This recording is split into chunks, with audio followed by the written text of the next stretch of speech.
বিসমিল্লাহির রহমানির রহিম। প্রিয় দেশবাসী, আসসালামু আলাইকুম। আজকে আমি আপনাদের সাথে একটি বিষয় নিয়ে খুব সংক্ষেপে দুটি কথা বলতে চাই।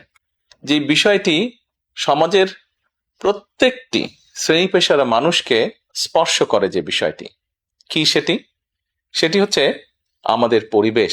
অর্থাৎ আমি, আপনি, আমরা সকলে যে পরিবেশটাতে থাকি সেই পরিবেশটি কেমন, আমার আশপাশটি কেমন। আপনারা নিশ্চয়ই অধিকাংশ ক্ষেত্রে খেয়াল করে দেখেছেন, আমরা ঢাকা শহরের যে কোনো রাস্তাঘাটই হোক, যে কোনো এলাকাই হোক, যে কোনো জেলা শহরের এলাকাই হোক, রাস্তাঘাট হোক, এমনকি উপজেলা পর্যায়েও ক্ষেত্র বিশেষে বিভিন্ন গ্রামগঞ্জেও আমরা দেখেছি যে যেখানে বাজার ঘাট বা রাস্তা চলাচলে বেশি, সেই জায়গাগুলোতে চারিদিকে একটা জিনিস খুব পরিষ্কারভাবে চোখে পড়ে, যেটি আমরা যখন ছোট ছিলাম, আজকে থেকে 40 বছর আগে, 30 বছর আগে দৃশ্যটা এমন ছিল না, কিন্তু বর্তমানে দৃশ্যটা এইরকম। সেটা কেমন?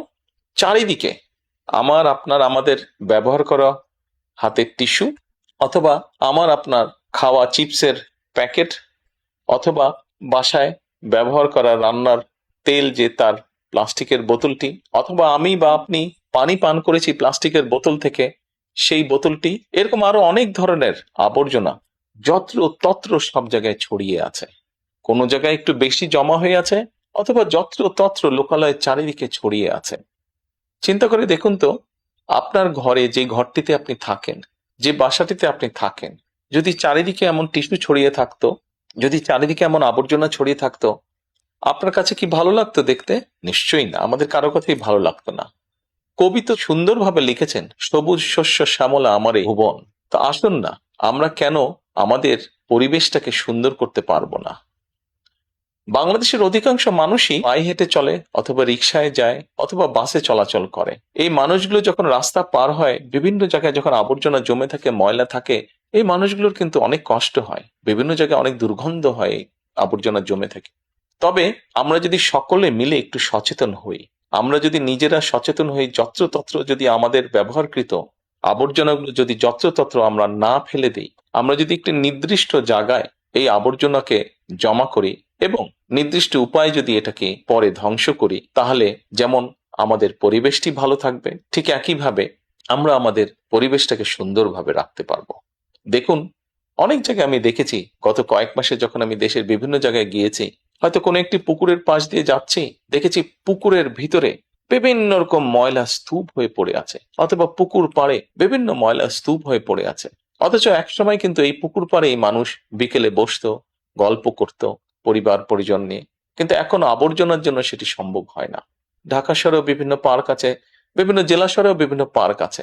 আমরা পার্কগুলোতে যাচ্ছি বিকেল বেলায় পরিবার পরিজনকে সাথে নিয়ে, কিন্তু গিয়ে যখন আমরা চিনেবাদাম খাচ্ছি, অথবা চিপস খাচ্ছি, অথবা বাচ্চারা লজেন্স খাচ্ছে, খেয়েই আমরা জিনিসটা সেখানে ফেলে দিচ্ছি। আমরা যখন যাই তখন হয়তো যারা পরিচ্ছন্ন কর্মী তারা হয়তো পরিষ্কার করে রাখছে, কিন্তু আমরা যখন বেরিয়ে আসছি তখন আর সেটি আগের মতন পরিষ্কার থাকছে না।